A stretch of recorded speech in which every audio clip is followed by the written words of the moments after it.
Ladies and gentlemen, this is the Liberty Block Blockcasting Journey, as always brought to you semi-live from Nevermind Where, USA. God bless our troops. Thanks for tuning in. To see this channel first, please don't forget to like, share, comment, and subscribe. It is the best way to never miss a beat. Are you guys ready? Play ball! The deafening silence on Iran's war crimes. While Democrats and the left scream war crime about every 5 seconds, where's the outrage on Iran's war crimes, I wonder? Iran just killed 36,000 of its own people, men, women, children, grandparents, all gone, shot in the streets, tortured in basements, unalived in front of people's very eyes, disappeared for speaking out. Iran has also fired indiscriminate ballistic missiles into Israeli neighborhoods and at their Middle Eastern neighbors, killing children in their beds. They've dropped cluster bombs on civilian areas. Amnesty International and Human Rights Watch called it exactly what it is: war crimes and crimes against humanity. Are you waiting for comments by AOC, Rashida Tlaib, and Ilhan Omar, and maybe even the rest of the squad? You've got a long wait, because there are no comments. Deafening silence, ladies and gentlemen.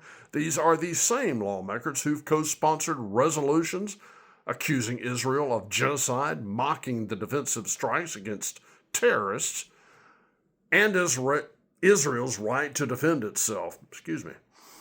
They've also held press conferences, staged walkouts, flooded social media with foutrage. That's faux outrage.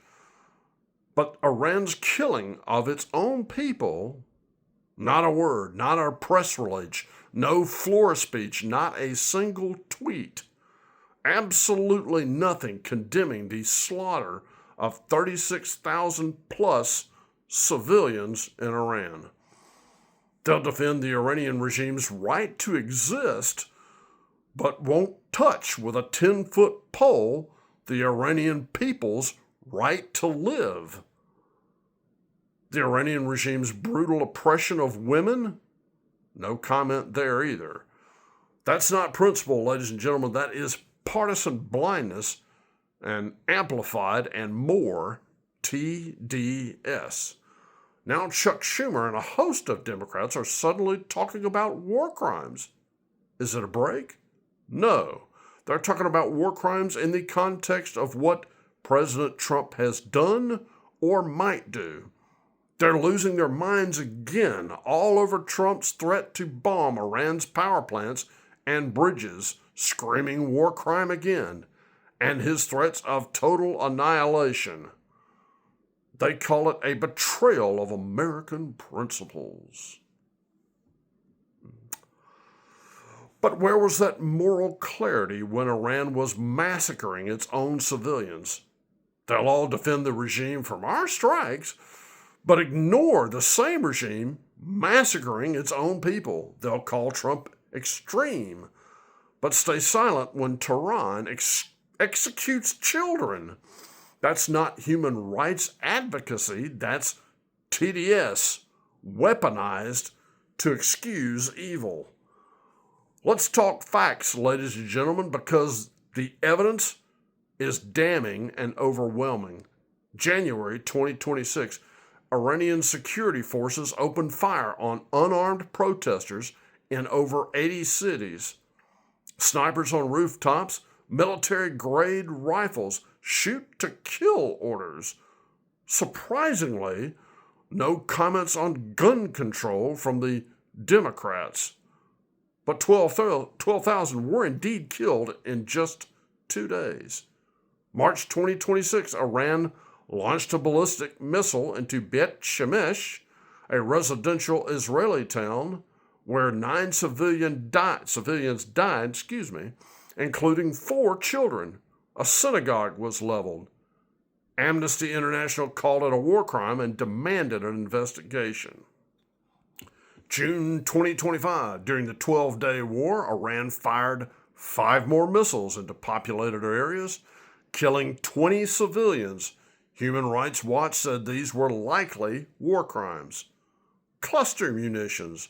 Iran used cluster bombs, weapons banned by most of the world because they kill civilians long after the war stops.